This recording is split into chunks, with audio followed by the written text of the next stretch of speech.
Hello बच्चों, कैसे हैं आप सभी लोग अच्छे होंगे और अपनी तैयारी को सभी लोग मन लगा करके कर रहे होंगे। बच्चों, अपनी प्रैक्टिस सीरीज में आप लोगों ने सेट नंबर 1, सेट नंबर 2 और सेट नंबर 3 के क्वेश्चंस को तैयार कर लिया होगा और अब आज हम लोग सेट नंबर 4 के इंपॉर्टेंट प्रैक्टिस क्वेश्चंस की स्टडी करेंगे। आप लोग इसी प्रकार मन लगा करके तैयारी को करते रहें और क्वेश्चंस को लगातार सॉल्व करते रहें। जिन बच्चों ने अभी प्रीवियस सेट के वीडियोस नहीं देखे हैं वो लोग पहले सेट नंबर 1, सेट नंबर 2 और सेट नंबर 3 के वीडियोस को अच्छी तरह देखें, उनके नोट्स बनाएं और उन क्वेश्चंस को तैयार करें, जिससे आगामी आने वाली परीक्षाओं में आप अपना 100% दे सकें और आप उसमें सिलेक्शन पा सकें। और जो नए सब्सक्राइबर हैं, जिन्होंने अभी चैनल को सब्सक्राइब नहीं किया है, ऐसे जो लोग हों जिन्होंने अभी चैनल को सब्सक्राइब नहीं किया है, वो चैनल को सब्सक्राइब करें और ज़्यादा से ज़्यादा वीडियो को शेयर करें और कमेंट करें और अगर वीडियो पसंद आए तो उसको लाइक भी करें। तो चलिए आज हम लोग अपना practice set number 4 target series का स्टार्ट करते हैं और इसमें कुछ इंपॉर्टेंट क्वेश्चंस हैं वो आपको तैयार कराते हैं। ठीक है, तो सभी लोग कॉपी पेन लेकर रेडी हो जाएं और सेट नंबर 4 के क्वेश्चंस को तैयार करें। पहला क्वेश्चन बच्चों ध्यान से देखें। क्वेश्चन क्या कह रहा है कि एक आवेश कैपिटल Q R रेडियस के गोली पृष्ठ के अंदर स्थित है। यदि गोले की रेडियस को डबल कर दिया जाए तो गोले से निकलने वाला इलेक्ट्रिक फ्लक्स क्या होगा। क्वेश्चन को फिर से पढ़ें ध्यान से। एक charge capital Q capital R radius के गोलीय सरफेस के अंदर है। अगर गोले की रेडियस को डबल कर दें तो कह रहा है what is the electric flux passing through the sphere will be. सभी क्वेश्चन समझ में आ गया। इंपॉर्टेंट क्वेश्चन है, इस प्रकार का क्वेश्चन एग्जाम में कई बार पूछा जाता है।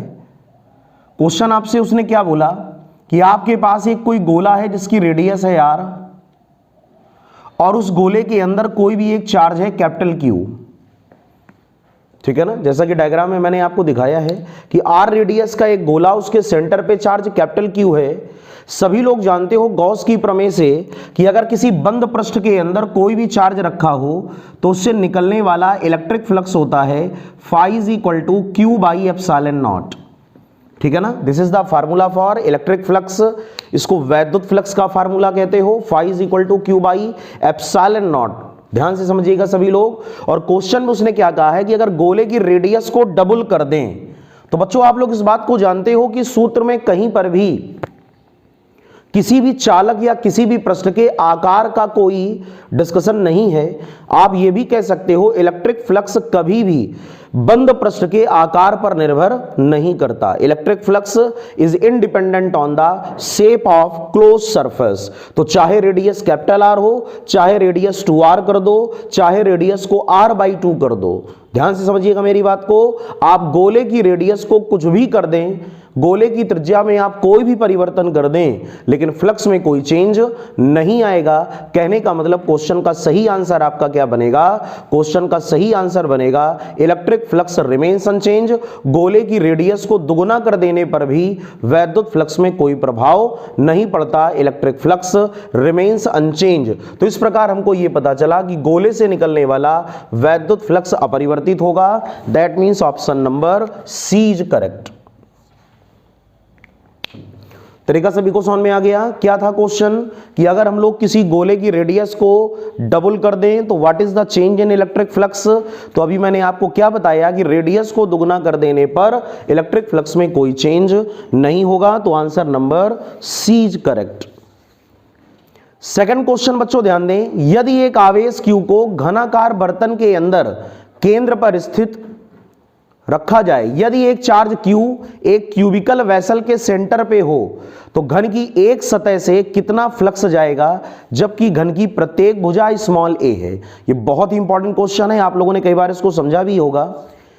क्वेश्चन में हम लोगों से क्या बोला है कि एक क्यूबिकल वेसल है, एक कोई घन है, क्यूब है और उस क्यूब की साइड है स्मॉल a और उसके सेंटर पे एक चार्ज हम लोगों ने Q को रखा है। ठीक है, कोई भी एक क्यूब है आपके पास में, घनाकार बर्तन का मतलब हुआ क्यूबिकल वेसल, इस प्रकार का कोई भी एक क्यूब बना हुआ है और क्वेश्चन ये कह रहा है कि इसके सेंटर पे हम लोगों ने चार्ज को रखा है। तो this is the charge Q और इसकी प्रत्येक भुजा ईच साइड स्मॉल a है। ध्यान से समझिएगा सभी लोग। क्वेश्चन ये कह रहा है कि what is the electric flux passing through one surface of the cube. ठीक है ना, इंग्लिश और हिंदी दोनों में मैं आपको क्वेश्चन डिस्कस कर रहा हूं, किसी कोई प्रॉब्लम नहीं होनी चाहिए, आप अपने अकॉर्डिंग नोट्स को बनाएं। ठीक है, क्या आपसे बोला है कि कोई भी चार्ज क्यू है वो क्यूबिकल वेसल के अंदर रखा हुआ है और उस क्यूब की डायमेंशन स्मॉल ए है। तो क्वेश्चन आपसे कह रहा है कि what is the electric flux passing through one surface of cube, घन की एक सतह से कितना वैद्युत फ्लक्स जाएगा। इस प्रकार का क्वेश्चन कई बार आपके एनडीए, एयरफोर्स और नेवी के एग्जाम में पूछा जा चुका है और हो सकता है शायद इस बार भी ऐसा कोई क्वेश्चन आए, इसलिए आप इस प्रकार के क्वेश्चन को बहुत अच्छी तरह तैयार करें। आप लोग बच्चों ये जानते हो कि घन से अगर पास होने वाला टोटल फ्लक्स आपसे पूछा जाए तो हम लोग क्वेश्चन के आंसर को लिखते हैं Q by epsilon not, this is the total electric flux passing through the cube. लेकिन यहां पर हमसे क्या पूछा है, एक सरफेस से जाने वाला फ्लक्स, और आप लोग जानते हो घन में कितने सरफेस होते हैं, 6। टोटल फ्लक्स कितना, Q by एप्सिलॉन नॉट, तो एक से कितना, पूरे का 1/6वां भाग।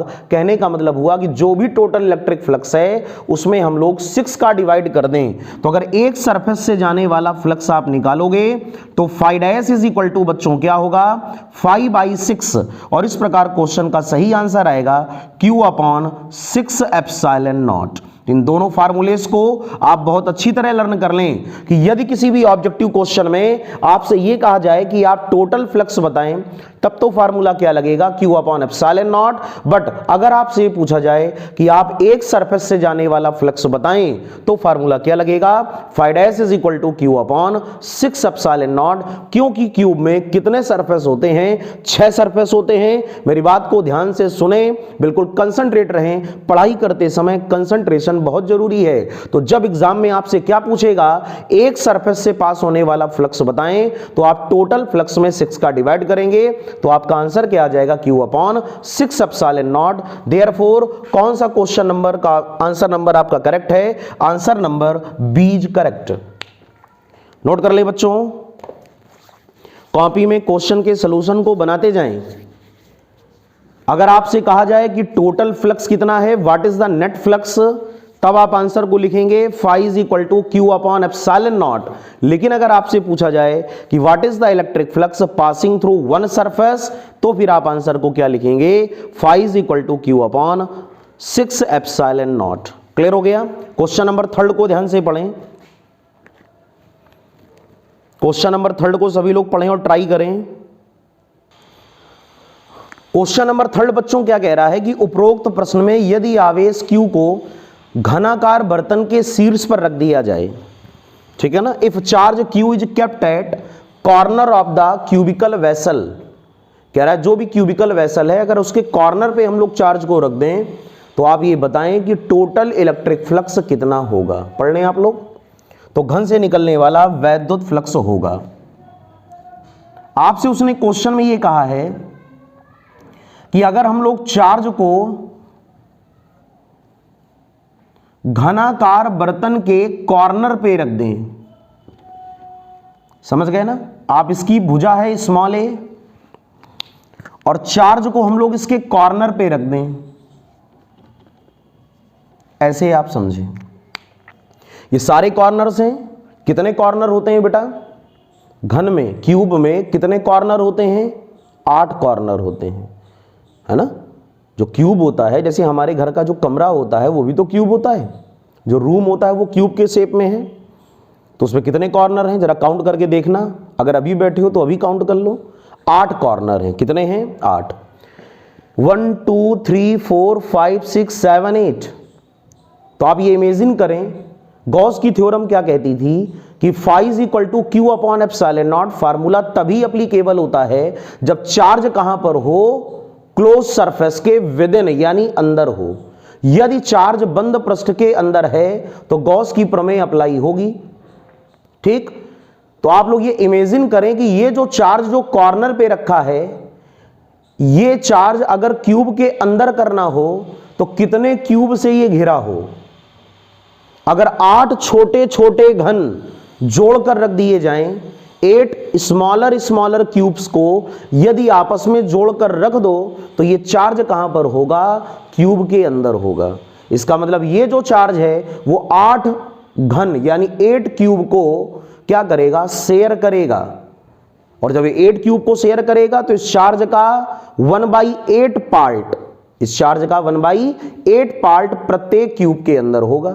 तो कहने का मतलब ये हुआ कि ये जो क्यूब होगा, ये जो चार्ज होगा वो 8 क्यूब को शेयर करेगा। कितने क्यूब को शेयर करेगा बेटा? 8 क्यूब को शेयर करेगा। इसलिए अगर हम लोग यहां से निकालना चाहें कि total electric flux passing through cube, घन से निकलने वाला कुल फ्लक्स, तो इस बार हम लोग फार्मूला क्या लिखेंगे? Q upon epsilon not into 1/8। कहने का मतलब क्वेश्चन का सही आंसर क्या आएगा आप लोगों का? Q upon 8 epsilon not. तो अब आपको ये बात जरा थोड़ी ध्यान देनी है कि आपके पास क्यूब के 3 केस हो गए। यहां तो ऑप्शन नंबर सी करेक्ट है। पहला केस क्या था? अगर चार्ज को कहां रखा जाए? सेंटर पे रखा जाए और आपसे कहा जाए टोटल फ्लक्स बताएं, तो आंसर क्या होगा? Q by epsilon not. दूसरी कंडीशन क्या है? यदि चार्ज को सेंटर पे ही रखें लेकिन एक सतह से जाने वाला फ्लक्स पूछें तो क्या आंसर करोगे? Q upon 6 epsilon not. और तीसरी कंडीशन क्या है? यदि चार्ज को कॉर्नर पे रखें और आपसे कहा जाए टोटल फ्लक्स बताएं, तो आप आंसर को क्या करेंगे बच्चों? आप आंसर को करेंगे Q upon 8 epsilon naught. Clear? इस बात को आप कहीं नोट डालकर अपनी नोटबुक में लिख लें, और अगर आपके पास में लिखा हुआ है तो बहुत ही अच्छी बात है। यदि कोई आवेश Q किसी घनाकार बर्तन के शीर्ष पर हो तो यह आवेश 8 घन को 8 क्यूब को कोइंसाइड करेगा, तब यह पूरी तरह बंद पृष्ठ के अंदर होगा। इसलिए total electric flux passing through the cube phi is equal to Q upon epsilon naught into 1/8. Therefore answer will be phi is equal to Q upon 8 epsilon naught. Very good. ऐसे ही आप लोग तैयारी करें, वीडियो को like करें, share करें, comment करें, और जो बच्चे वीडियो को देख रहे हैं और चैनल को सब्सक्राइब नहीं किया है वो चैनल को सब्सक्राइब करें, और बाकी बच्चे क्वेश्चन नंबर 4 की तरफ आगे मूव करें। रब कर दिया जाए बेटा। चलिए, जो लोग ना नोट कर पाए हों वो वीडियो को पॉज करके नोट करें और फिर साथ साथ क्वेश्चन आगे करें। क्वेश्चन नंबर 4 देखिए बेटा कितना इंपॉर्टेंट है। क्वेश्चन नंबर 4 क्या कह रहा है? 5 माइक्रो कूलाम के चार्ज को पॉइंट ए से पॉइंट बी तक ले जाने में 10 मिली जूल का वर्क डन होता है, तो VB माइनस VA की वैल्यू क्या होगी? क्वेश्चन क्या कह रहा है? ये charge of 5 micro coulomb carrying from point A to point B, then 10 milli joule of work is done, then what is the value of VB minus VA? तो बड़ा ही इंपॉर्टेंट क्वेश्चन है। 5 माइक्रो कूलाम का चार्ज, तो Q is equal to 5 micro coulomb, 5 into 10 to the power minus 6 coulomb. Clear? और कितना work done है? 10 मिली joule. So 10 into 10 to the power minus 3 joule का वर्क डन है, और आपसे उसने पूछा है आप पोटेंशियल डिफरेंस फाइंड आउट करें VB माइनस VA। और फार्मूला बच्चों क्या होता है पोटेंशियल डिफरेंस का? VB माइनस VA या potential difference is equal to W upon Q। W upon Q। आप वैल्यू को अगर पुट कर दें तो यहां पर कितना वर्क डन है? 10 into 10 to the power minus 3, और जो चार्ज है जो आपको ले जाना है वो 5 into 10 to the power minus का 6। तो आपके पास में रिजल्ट क्या आया? 2 into 10 to the power minus 3 plus का 6, that means 2 into 10 to the power 3 joule. इतना वर्क डन या इतना कार्य करना पड़े, इतना पोटेंशियल डिफरेंस होगा जब चार्ज को हम लोग मूव करेंगे ए से बी तक। तो आंसर होगा 2 किलो वोल्ट। सॉरी, ये हमको क्या निकालना था? Potential difference. तो बच्चों यहां पर यूनिट क्या होगी? वोल्ट, या आप लोग इसी को लिख सकते हो 2 kV। K का means 10 to the power 3। Therefore answer will be 2 kilovolt. Option number A is correct.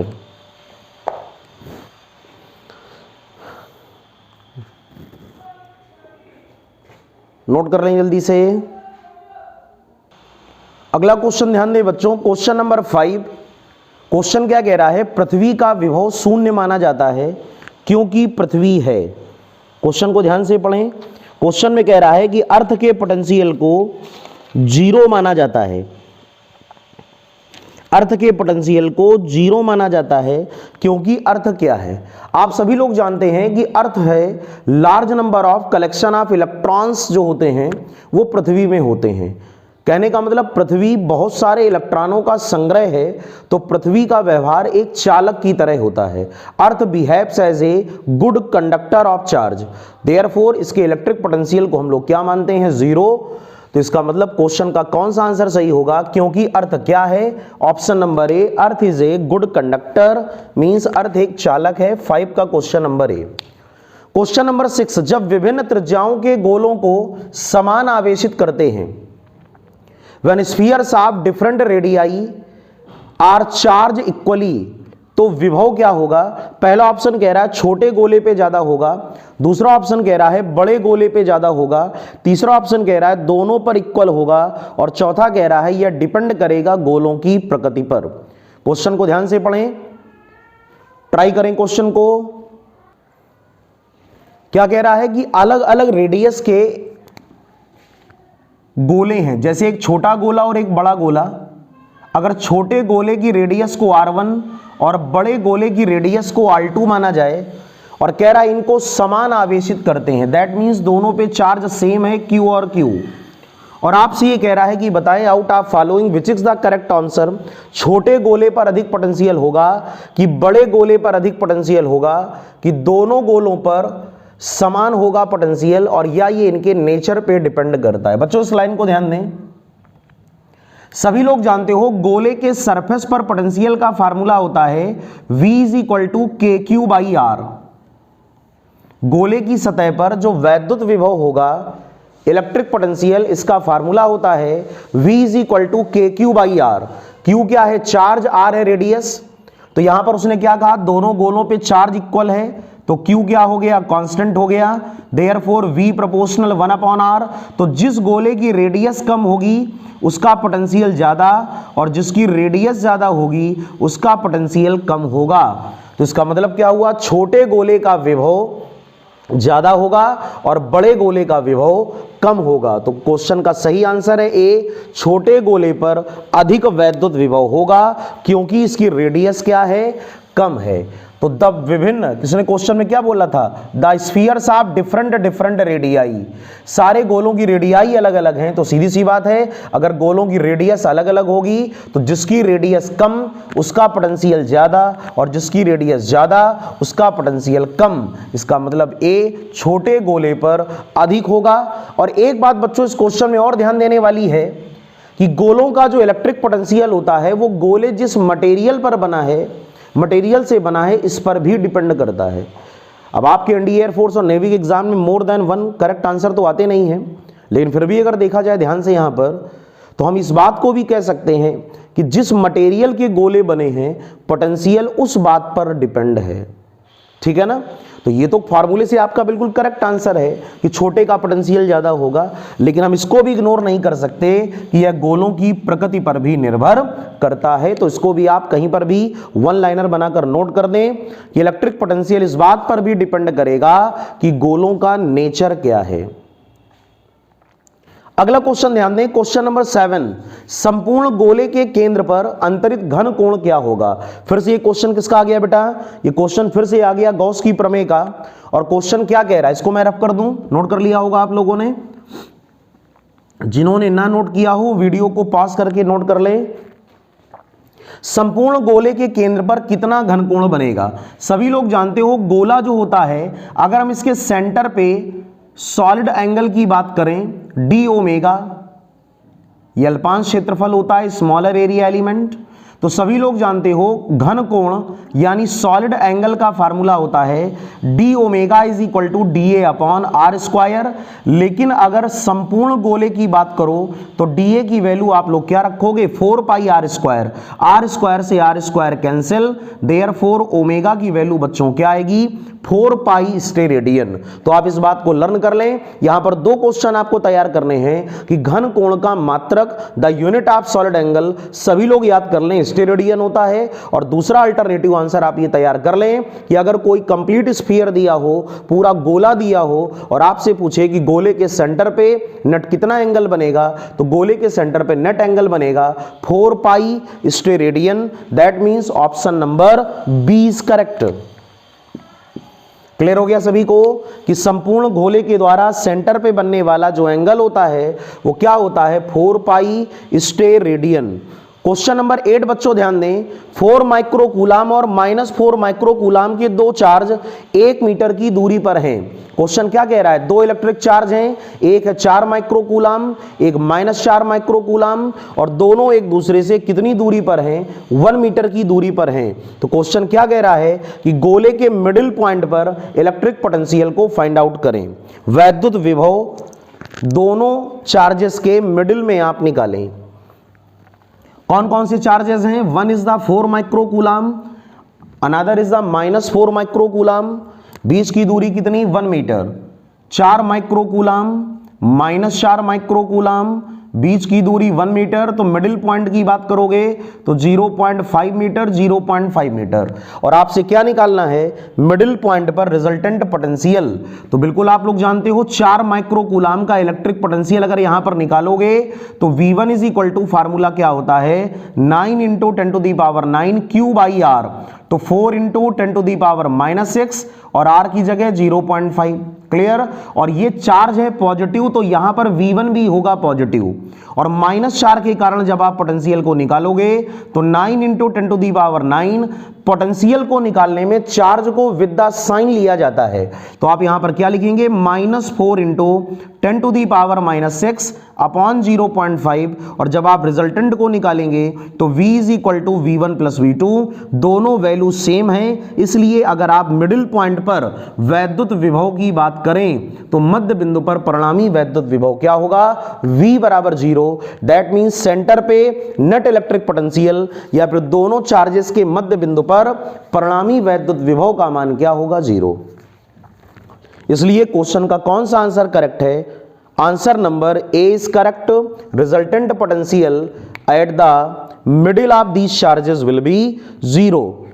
मध्य बिंदु पर परिणामी विभव का मान क्या होगा, 0 होगा, क्योंकि जितना 4 माइक्रोकूलाम का पोटेंशियल आएगा पॉजिटिव उतना ही -4 का आएगा नेगेटिव। तो जब आप टोटल को काउंट करेंगे तो V बराबर क्या आएगा, 0।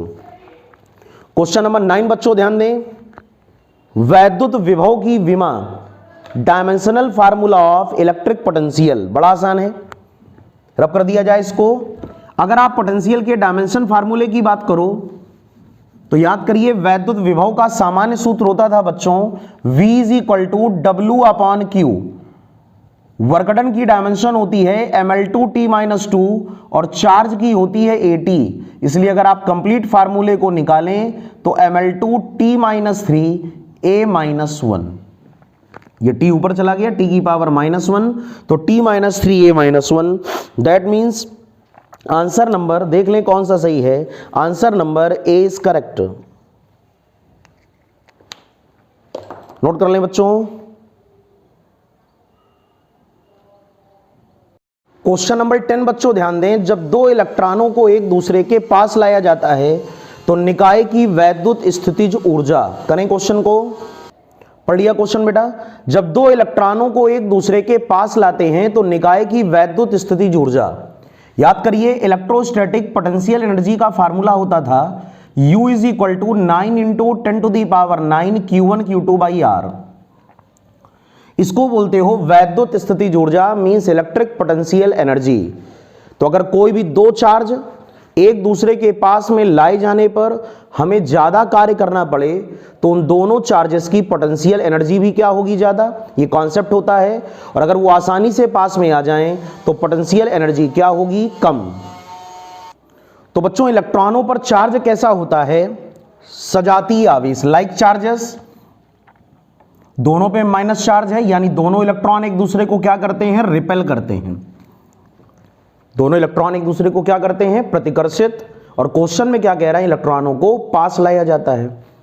तो जब हम लोग इलेक्ट्रॉनों को पास लाएंगे तो हमें क्या करना पड़ेगा, वर्कडन। और जब हमें ज्यादा वर्कडन करना पड़ेगा तो पोटेंशियल एनर्जी का मान भी बढ़ेगा। दैट मीन्स स्थितिज ऊर्जा पहले से बढ़ जाती है। Option number A is correct. Note कर लें। क्लियर हो गया क्वेश्चन बेटा। इलेक्ट्रॉन कैसे चार्जेस हैं, लाइक चार्जेस। जब इनको पास में लाओगे तो ज्यादा वर्कडन करना पड़ेगा। क्योंकि ये एक दूसरे को रिपेल करते हैं। तो जब हमारे द्वारा किया गया कार्य ज्यादा तो पोटेंशियल एनर्जी भी ज्यादा, तो option number A is correct.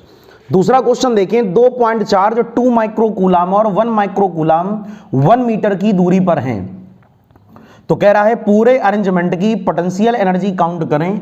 यही फार्मूला आपका काम में आएगा, U is equal to 9 into 10 to the power 9, Q1 की जगह 2 microcoulomb 2 into 10 to the power -6, Q2 की जगह 1 microcoulomb 1 into 10 to the power -6, R की जगह कितना हुआ 1।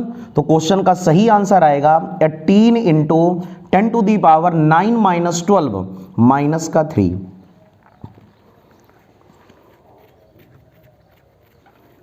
क्लियर? फार्मूला क्या लगेगा, U is equal to 9 into 10 to the power 9 Q1 Q2 by R। Microcoulomb को आप कूलाम में बदल लेंगे, -6 -12 और 9 -12 -3, that means option number B is correct. Note कर लें जल्दी से। क्वेश्चन नंबर 12 देखें, एक 2 माइक्रोकूलाम का चार्ज गोले के सेंटर पे रखा है जिसकी रेडियस है 10 सेंटीमीटर। गोले की जो रेडियस है वो 10 सेंटीमीटर है और एक अन्य आवेश 4 माइक्रोकूलाम को गोले के सरफेस पर पॉइंट ए से पॉइंट बी तक घुमाया जाता है। तो इस पूरे प्रोसेस में उसने कहा है कि हमें कितना वर्क डन करना पड़ेगा। पढ़िए क्वेश्चन को ध्यान से। गोले की रेडियस कितनी है 10 centimetre, this is the 10 cm, और सेंटर पे चार्ज कितना है 4 माइक्रोकूलाम। क्वेश्चन को अपने आप ट्राई करें। और 2 माइक्रोकूलाम के चार्ज को एक पॉइंट ए से दूसरे पॉइंट बी तक ले जाया जाता है। बताएं आप लोग कि कितना वर्क डन इस प्रोसेस में होगा। कर लिया क्वेश्चन बेटा? क्या कॉन्सेप्ट होगा, गोले के सेंटर पे चार्ज कितना है 4 माइक्रोकूलाम। सभी लोग जानते हो कि गोले के सेंटर पे जो चार्ज होगा 4 माइक्रोकूलाम, उससे गोले के सरफेस के हर जगह इलेक्ट्रिक पोटेंशियल यानी वैद्युत विभव एक समान होगा। और ऐसी स्थिति में गोले का जो पृष्ठ होगा वो इक्विपोटेंशियल सरफेस अर्थात समविभव पृष्ठ का कार्य करेगा। याद आया आपको कि अगर किसी भी गोले के हर पॉइंट पर इलेक्ट्रिक पोटेंशियल सेम हो तो गोले का सरफेस क्या होगा, इक्विपोटेंशियल अर्थात समविभव, और समविभव पृष्ठ पर किसी भी चार्ज को एक जगह से दूसरी जगह तक ले जाने में कोई भी वर्क डन करना नहीं पड़ता। This is the most important property. Work done का formula W is equal to Q delta V होता है। लेकिन अगर गोले के सरफेस के हर जगह पोटेंशियल सेम है तो डेल्टा V क्या होगा 0, और अगर डेल्टा V 0 होगा तो चार्ज को घुमाने में हमें कोई भी कार्य करना नहीं पड़ेगा। दैट मीन्स क्वेश्चन का सही आंसर आएगा ऑप्शन नंबर डी। इस प्रकार के क्वेश्चन एयरफोर्स और नेवी के एग्जाम में कई बार पूछे गए हैं, तो आप कतई भी कंफ्यूज ना हो। आप तुरंत दिमाग ये लगाएं, क्या ये समविभव पृष्ठ का सवाल तो नहीं है, और अगर ऐसा है तो वर्क डन हमेशा क्या होगा बच्चों 0। ठीक है। क्वेश्चन नंबर 13, फैरड मात्रक है, और फैरड किसका मात्रक होता है सभी लोग जानते हो, farad is the unit of capacitance. तो आंसर है धारिता। फैरड धारिता का मात्रक है। नोट कर लें जल्दी से। अगले क्वेश्चन को ध्यान से पढ़ें बच्चों। क्वेश्चन नंबर 14, धातु की 2 समतल आवेशित प्लेटें एक दूसरे से 10 सेंटीमीटर की दूरी पर हैं और प्लेटों के बीच इलेक्ट्रिक फील्ड 50 न्यूटन पर कूलाम है। तो प्लेटों के बीच वैद्युत विभवांतर मींस इलेक्ट्रिक पोटेंशियल डिफरेंस क्या होगा। क्या क्वेश्चन कह रहा है, 2 metal sheets are kept at 10 centimetre distance apart. दोनों प्लेटों के बीच की दूरी हो गई 10 सेंटीमीटर और प्लेटों के बीच इलेक्ट्रिक फील्ड है 50 न्यूटन पर कूलाम। तो आपसे कहा गया है कि प्लेटों के बीच इलेक्ट्रिक पोटेंशियल डिफरेंस बताएं। बड़ा ही सिंपल क्वेश्चन है, सभी लोग जानते हो पोटेंशियल डिफरेंस का formula delta V is equal to E into d. E की वैल्यू क्या है बच्चों 50, और D की जगह आप क्या रखोगे 10 इंटू 10 टू दी पावर -2। तो यहां पर ये कितना आया 500 इंटू 10 टू दी पावर -2। इसलिए क्वेश्चन का सही आंसर आ गया कितने वोल्ट 5 वोल्ट। कौन सा आंसर करेक्ट होगा, answer number A is correct. Important question है। इस प्रकार का क्वेश्चन कई बार एनडीए एयरफोर्स नेवी के परीक्षाओं में पूछा जा चुका है। प्लेटों के बीच इलेक्ट्रिक पोटेंशियल डिफरेंस बताएं, तो पोटेंशियल डिफरेंस का फार्मूला होता है delta V is equal to E into d. इसलिए क्वेश्चन का सही आंसर 5 वोल्ट होगा। नोट कर लें जल्दी से। आप लोग बच्चों इसी प्रकार मन लगा करके तैयारी करें और जितने भी क्वेश्चंस आपको कराए जा रहे हैं उन सारे क्वेश्चंस के नोट्स बनाएं। जिन बच्चों ने लास्ट वीडियोस नहीं देखे हैं उनको भी तैयार कर लें।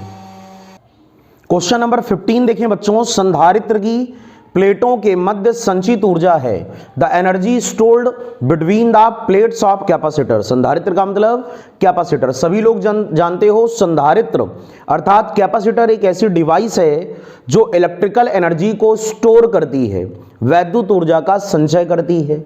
तो उसने देखिए आंसर क्या क्या दिया है, रासायनिक ऊर्जा, बिल्कुल गलत है, ये केमिकल एनर्जी का सोर्स नहीं है।